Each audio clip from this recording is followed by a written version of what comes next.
Salam dəyərli izləyicilər, kurikuluma aid olan belə bir situasiya tapşırığını veririk. Müəllim belə bir tapşırıq verir ki, şagirdlər hekayəni yarımçıq oxuyacaqlar. Daha sonra sinif 2 qrupa bölünəcək və hər bir qrup hekayənin davamı olaraq 2 fərqli variantda yazacaq. Birinci variantda qəhrəman düzgün qərar verir, ikinci variantda isə səhv seçim edir. Sonra qruplar yazdıqlarını səhnəcik kimi canlandıracaq və sinif müzakirəsində hansı variantın daha inandırıcı olduğunu və qəhrəmanın qərarına hansı amillərin təsir etdiyini əsaslandıracaqlar. Verilmiş situasiyaya əlaqəli doğru fikirləri müəyyən edin. Tapşırıq şagirdlərin mətni hazırlayıb anlayıb davamını yazılmasını və müzakirədə fikrinin əsaslandırılmasını tələb edir. Bəli, doğrudur. Bu bir doğru cavabdır. Yəni biri doğru kimi götürəcəyik. Tapşırıq müxtəlif iş formalarını birləşdirdiyi üçün şagirdlər üçün özünü fərqli yollarla ifadə etmək. Bəli.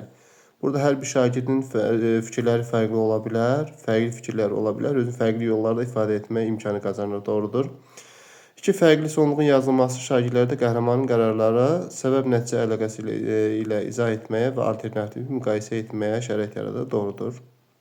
3 də var. Tapşırığın əsas məqsədi müzakirə zamanı ən düzgün variantı müəyyən edib, digər variantın səhv olduğunu sübut etməkdir. Xeyr, bu yanlışdır.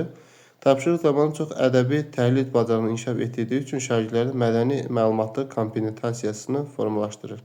Daha çox ədəbi təhlil bacarıqlarını inkişaf edirsə, bu mədəni məlumatlı kompetentasiyası yanlış olacaq. Deyilən, uyğun cavabımız A variantı 1, 2, 3, yəni doğru cavab olacaqdır.